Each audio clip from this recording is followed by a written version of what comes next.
setinze records ye live yokka eya TikTok ekyasinze okubeera ne likes nyingi mu kaseera katono ye live yokka ku TikTok ekyasinze okulabibwa abantu abangi naye akaseera katono kuba live olwagitaddeko yabadde mu sate 3K twala 3 ejabana Uganda nga bali okubalaba naye mu dakiika 5 yabadde etuuse mitwalo 10 ye live yakasooka okwambuka amangu ate ne kirira ku speed y'ekika ekya waggulu meaning nti abantu babadde banoonya kye balaba ku live nga tebakiraba nti bwe ziba mu dakiika 2 osobola okusala emitwalo 25 ejabana Uganda n'osigazaako 5K ekitegeeza live eyo era Bruno ketogeze sokola live eyo cause I'm giving you statistics nze nga bwe nalabye nti wakoze live mu dakiika 3 gokkaana ngeri mitwalo 33 abalabi naye oluvannyuma lw'eddakiika 45 ng'oli ku live babadde basaze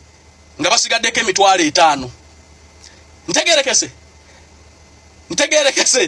njija ntegeerekese njija nga basigaddeko 15 sorry nga basigaddeko 15 njagala kulabula Bruno K ku live yeno kubanga bw'oba okoze live mu dakiika 3 ng'erina 33K mitwalo 3 nomala dakiika 4 ku live nesala nedda mu 5K kati jiwe nako ojja kutuuka ng'oliko na famire yo nze kubuulira togezesa you should look for your brother mutule mwogere kuba talina kye yakkola wayingira mu business ye olina kwenoonya olina kugenda onoonya mama fina mu kyama lwaki buli muntu gwe nninaana tumaliriza bubi si bakazi si ba business it is on record kubanga Crystal Panda ne bwakyaza bukyaza gyali ya wawuda amala okukuba ku ttaka lwaki buli amba business bwe tunoonya kuba promotable bwe tunoonya kuba kyala buli gwoliraanyeko takwogerera kalungi so who is Crystal Panda so banange let's tugoberere history yensonga lwaki tuddayo ne tusoma ebyafaayo history repeats itself ungamba otya abakazi bozaddemu abaana bakulemeredde kulito Super Panda yakusobole naye ekyala live kyo togezesa my brother nalabye nga live ekoledde nga wakagigendako nga kuliko abantu 3.33K naye mu dakiika 4 babadde basigaddeko 5K toyinza kufubutuka mu njaga kuvuma abawagizi be era njagala kugamba nti abawagizi ba President Museveni banyivu gyoli naddala wano mu Buganda bw'oba oyagala kulaba ku kyabusosoze basobola n'okukukyalirako emagere kambabuulire mulimu we twetaagira okukonfrontinga abantu omubuuza naye gwe gundi what is the problem with you tusooke tukukebera omutwe olaba abantu basobola okulabamu gwe essuubi basobola okulabamu omulamwa nga naawe togwekkiririzaamu ne famire yo tegukulabamu kubanga singa egukulabamu bandikuwadde obusika bwa kitaawo ne n'olumbe lwabalemu okwabya oshegera kati gwovume abantu abalaba muwozi commander in chief afufuganyiza abayekera mu bitundu by'e Congo eyakuba emmundu e Somalia nga gwe wali mu njaga ensana etambula bikukujju era nze nabagambye ebintu bwe bisigala bwe biti nga bwe biri mu Uganda ngenda kwedipotinga abasirusiru mwe balowoleza nti it is okay bo be balowooza nti be bategeere nnyo tunulira ne yalema ebibuuzo bya P7 naye abuulira abantu ekyokola nsono gwenda bamwe essuubi era bw'oba tomukiririzamu oba olidde mu nsi olukwe ensi ki tuli wano n'abalemu ebibuuzo bya Piero E1+1 be balowooza ennyo nti bategeera nnyo njagala okutwala omukisa guno okwebaza Joyce Baagala buli omu mu bulamu bwe yeetaagayo omukyala gwe bayita Joyce Baagala yagambye nno sijja kuva mu mpuuga buli muntu mu nsi yeetaagayo omukwano ogulinga ogwo nti ebyobufuzi weebiri naye n'obuntu kintu kikulu sigenda kweweebuula na ku betraying abantu bange benzize entambula nabo nga nensite nemmanya lwa kadi.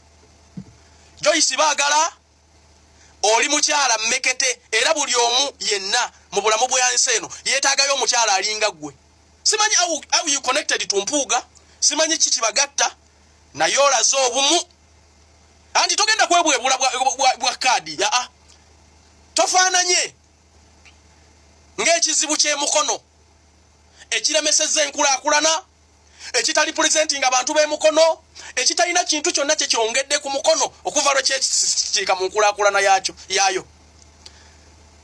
Oyo omukazi Nambooze asobola okukola buli kimu kyonna ku lwa kadi. Yeerabira n'abaamubeererawo. Mama, ebyobufuzi tebitutuusaawo. Bwe mba siri muntu n'abalala bakulembereko. Joyce, oli mukyala omu wano ku bazira. Nze sagala kukitunuulira lwa byabufuzi no. Naye abantu tubeere n'obuntu. Bannange omuntu bw'aba yakubeererawo okofunangayo akadde n'ojjukira akaseera. Ng'ensi emutwala n'oyimirirako ku sayidi ye. Goloza Mpuuga talina be yakolera birungi? Goloza Mpuuga talina be yabeererawo? Lwaki twerabira bannaffe mu bulamu bw'ensi eno olw'ebyobufuzi? Enkya tuli batunulako tutya nga gatuwedde. Goloza parliament gwagisooseemu bukyanga etandikawo. It is obvious ojja kutuuka kaseera nga togiriimu. Oli tunula ote ku munne yakubeererawo mu mbeera ze tutaamanya. Bano abakyuka n'empewo bannambooze. Leero wa DP, luli wa Go Forward, leero wa FDC, bwe wajja weevu n'akugamba nti kati ndi wa Bobi Wine. Omuntu atalina mugongo, atalina mukwano, mubi nnyo eri society. Abayimirirawo Mpuuga, oba yasobya oba teyasobya oba kiki, naye abaamulaga nti tuli mikwano gyo. Omukama abampeeranga omukisa gye sitali. Omuntu yenna akuyimirirangawo ng'omukyala Joyce kye yakoze n'agamba no. Kuba ono yateebuzaabuziza abalala beebuzaabuza bakolagana n'Empuuga ekiro ate misana ne bagenda eri ate ne bakola no. Gamba no. Tugenda ffenna tugwa ffenna. Oyo omuntu omwawulanga era naawe Mpuuga nkugamba bino. Onalebo w'ekitiibwa. Omukyala Joyce Baagala omwawulanga ku bantu abalala bonna mu nsi. Oyo ye munno ddala. Oyo ye munno ddala. Omuntu atafa ku birala byonna n'agamba no kadi kituufu bajja kuginnyima naye nzijukira nnyo lwe wambeererawo. Nzijukira nnyo bwe wakola bw'oti, nzijukira nnyo bwe wakola bw'oti. Bwe tugwa ffenna. Kubanga Baagala talyangako bitaano. Naye akikola lwakuba alaba injustice. Munsi weetaagayo omuntu agamba bwe tuba tugwa katugwe babiri. Naye nzijukira nnyo bye wankolera mu bulamu bw'ensi eno. Oyo omuntu omwetaaga. Twetaagayo omukyala Joyce Baagala mu bulamu bwo. So the big brother, top boss, Alien yali mu ggwanga lya Kenya is doing wonders. Akonako mukamanye. Alien is in Kenya doing wonders. Alinga oti cake. Buli upcoming. Buli mwana ng'ekiroto kye kuyimba Kenya anoonya Alien skin. Ne bw'ata performing ankugambye is hunning. Kubanga talabibwa bwereere. Omuntu wasalyawo n'agamba no, I should even think of buying and setting up a music school in Kenya. Kitegeeza nti kibanda yakizudde nti he can do better in Kenya than Uganda. So kati obugalo bwa top 10 kati kino nkizaayo ku mwenna abaali balowooza nti yasibyeko Museveni bukyanga ava mu Uganda. Where have you reached okujjako dictator? Omwana wa Bendi nga mwamulisa akakanja. Twatuuka n'okulaba ku bantu bammwe bennyini nga balumbye n'ebijambiya. Kale tukkiriza Alien yasibye dictator mu Uganda. Bukyanga Alien sikini adiporting wagenda Kenya. Kuba Alien yediporting from Uganda. So give us update. Dictator takyasula Ntebe asula wa? Mumutuusizaawa kubanga eyali amukuuma eggwanga yali abulira. You people, you should concentrate ku kintu ekituufu. Bwaba Museveni yabalema twabagamba dda mumutukwase. Wano mwatugambanga nti Dr. Kizza Besigye bwe bamukwata baba mu bubadi. Mutukakasa mutya nti Edi Mutwe n'abanupu abakwatibwa tebali mu bubadi. Ye mulijjo mweyita bajjenera b'amagye. Kati lwaki muddukira mu basiviliani nga muzannyo obuzannyo bwammwe n'ab'amagye?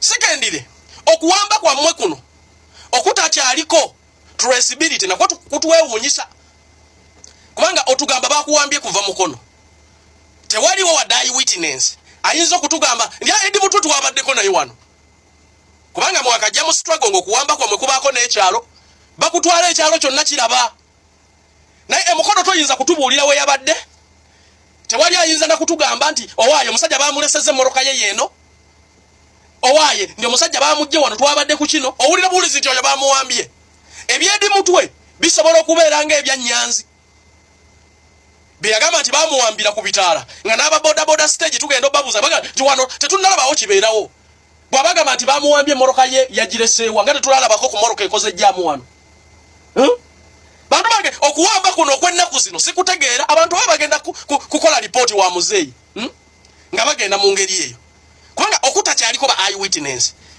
wadde abakuliranye okugamba nti waayo omusajja bamututte ko kuno kuwamba modulo ki temudda mu buzannyo bwa Samimu Malende okutwaliriza obudde bw'ekisanja mikwano gyaffe waliwo abantu abatatumanyi muyige ng'okwogerera obulungi bwaffe gwe muvubuka gwe Brunoke bwakugamba nti yali anoonya ssente za charity alinamu omutima oguyamba leka gamba mbu kyakola mbu yagamba ayagala nnyo ebya charity ate gwe tobyagala bw'okwata ssente ze mwakutte ku Forest Park n'okwatako akakadde kamu n'ogenda n'okola charity kibi oba omanyi kyoba Brunoke ze wandimuwaddeko ze yandikozeemu ka charity passion ye awulira alinamu omutima oguyamba fe baserebu be Uganda tuli banaku tuli bukopi tugenda tuunya mazimo bubina tutuntomoka ense tuyambye n'obukopi bwaffe nga bwe tuli gasiya bulolo fe tuli nakaki kuleka abantu okutwagala abantu bakuyambye ofunyemu omutwalo ogenda okaziya amataka agachunchumuka oyogira biki mu bantu ebiweebula ebiswaza mutukoze bubi nnyo tutuuse n'okwegaana okuyimba tugenda na kuva mu kuyimba lw'abantu bwe batyo kwamwe mutyobodde mu nsi endala twagala okubajjokeza Nigeria Wizkid akola live nagenda nayambera gosi katubibayigirize kuba ffe mutulabanga abafala abatagoberera industry naye tugimanyi David akola live nagamba twetaaga sente bweziti emiliyoni nayira ne bagisonda aba Nigeria bwe mba tembimanyi mweta baserebu simanyi muli ba presenter temubikola ensi zibikola mubeere balabufu abantu bakuyambye obunyawunya amataka ogenda okyukyumuka oluumu owunyawunya embalakaso ewoze we applauses what are you applauding for njagala okukakasa basita abamanyi mu nsi bakola ebintu bya charity abazungu abasinga bave Bulaya ne bayamba abantu Brunoke bw'aba yakugamba nti ayagala kukola ka charity gwe n'oyimirira ka YouTube n'ogamba gwe tokola YouTube mutokola charity omutima omubi mu kukomi so njagala kulambika nga muganda wange fe bino tujja kubyogerako kubanga ne bwe tubyebalama n'ogamba ekyo sijja kukyogerako obeera mu kisenge omutima ne gukuluma n'oganda yabaye lwaki bavuma Brunoke nga bwendi omwana w'omukazi bati obwola bwaki omwana oyo mulungi teri asobola kumwogerera gwe Brunoke ebikwano byosiiba nabyo ebyo ebikwano bye mubeera nabyo n'obeera n'ebikwano n'oseka nabyo nga byo bikwagala buli lwe bakuttira mu firimu tekisobola kuyimirira ne kijja ne kikolayo kala nekigamba nedda alinayo sayidi endala temumukomerera nnyo Brunoke alina sayidi y'omutima omulungi munoonye ku Brunoke omwana mulungi omwana w'omukazi ensi teyagala bantu balungi kyokka ensi neebeera mu kwapurawuzinga abantu ababi nze mmanyi abantu ababi n'abalungi Brunoke mulungi munoonye ku Brunoke muwagire Brunoke musupporting Brunoke nze muyinza n'obutandaba ku kiboozi ki ne ku kivulu kyennyinza obutajja but you support Brunoke jaki wange kulemberamu Brunoke must shine Brunoke obeere bulungi mikwano gyo bwe giba gyobeera najjo tegisobola kuvaayo kwogerera bulungi ze nkwogeredde obulungi bwoyo oyo liri paze nsetegere bwetyo sirina kyenfiirwa Brunoke kwogerera bulungi bwo omuntu mulamu Brunoke gw'okubira essimu nagamba tata Faridi naye mukyala wange ayagala kubuuzaako tata Faridi oli otya mikwano mekawa negitukubira ku simu okutubuuza ebikwano bye tubeera nabyo buli lwe kikubira oli wampa interview n'obeera ne mu simu wano ng'otya okukubira omuntu tuli mu kukola eno business tuli mu bibuga tuli eno mu byalo n'obeera n'ebikwano mu simu naye nga tewali gwosobola kukubira n'omugabo waayi muganda wange sibi otya akasawo ka simenti kano kali kwesatu kitundu naye nga bumpeddeko wano ate nkubiddeko maama Faridi sente abadde talinaawo naye zisuubirwa ekyassaawa nga mukaga sooka ontereko emitwalo 5 ebikwano tetulina abantu abatuyamba tebalina mbya music buli kikwano kyolina mu kuyimba buli kikwano kyolina mu music leero jangu tuwe interview oli ludda wati interview n'obeera n'ebikwano ebifu ne Brunoke ye muntu gw'okubira essimu nga Bruno ate taba nazo Bruno inamu 10 yawe tata Faridi nyinamu 5 ginaakuyamba ebikwano ebifu Brunoke you deserve everything oli mwana mulungi era bwo ina bikwano byebyo Bruno ke bitasobola kwogera bulungi bwo bikwano mwe muve ku Bruno ke muli babinyo omwana obwe mukolera live ngese mutugumbula ne mwogera obulungi bwe mufiirwaji mulwaki mwe mwagala okukakanya Bruno ke buli kadde mumuteeka wansi omwana w'omukazi ye yajja mu kibuga Kampala kuteekebwa wansi